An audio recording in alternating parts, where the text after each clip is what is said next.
So far we've studied the different circuits using color charts and diagrams, but this is not the case with real life diagrams, as you can actually see on our screen.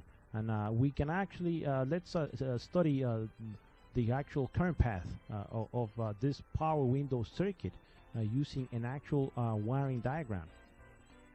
And in this particular circuit, we see how the actual window control module, which is a small computer that is actually in charge of actually running all the functions of the power window, is actually the one in charge of actually turning or controlling the actual power window motor. And in this we know because we actually see that the actual power window switch seen at the bottom of the actual diagram is actually connected straight into the actual module. In other words, the module actually employs the necessary circuitry, or whether a power transistor or a some type of mechanical relay within the module itself to actually control the motor. Most of these systems employed in late model vehicles actually did away with mechanical relays altogether, and an actual power transistor or chip, a solid state device, is actually used to do the actual motor control. In this particular case, we also see that we do have in between the motor unit and the module is something called a ripple counter.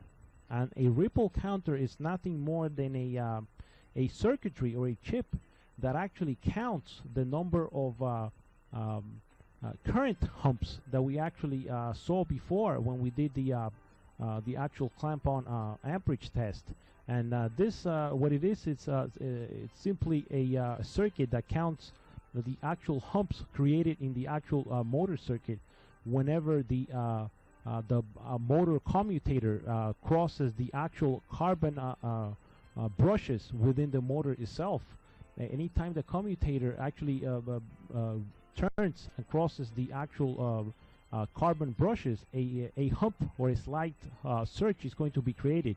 The actual motor has internal circuitry inside the motor itself by using some kind of a microprocessor or a microchip that actually counts these humps. This way the computer actually knows the position of the motor at all times, rather than using a mechanical potentiometer. For example, the actual window module is referring to the counts of the current humps to actually control this motor, and it's using those humps as a form of feedback. Again, this is a new style of motor control, and it is widely available in a wide variety of different models and not necessarily high-scale vehicles. This type of motor control is very precise, and it is used in anything from window motor units to actual air conditioning actuator flaps, and it is a very precise way to know the actual position of the component at all times. So in summary, if trying to analyze the actual current flow and the data paths through this circuit, because remember this is also a data type of circuit, since you have a ripple counter and so on and so forth. You actually simply have to understand that this is not a straight through switch connected to the motor, which is called a direct point-to-point connection. This is not a point-to-point connection. This is more of a module control window unit, and you have to keep that into account, that all these components have to work in conjunction with each other in order for it to operate, for the system to operate properly. And next, we actually see how the different current paths. When we actually activate the switch, this sends a signal to the actual window unit motor, and you can see this in red. This is the actual current path. Immediately, the power window unit would actually control the window motor, and this we could see, and at the same time count the amount of ripple produced by this motor.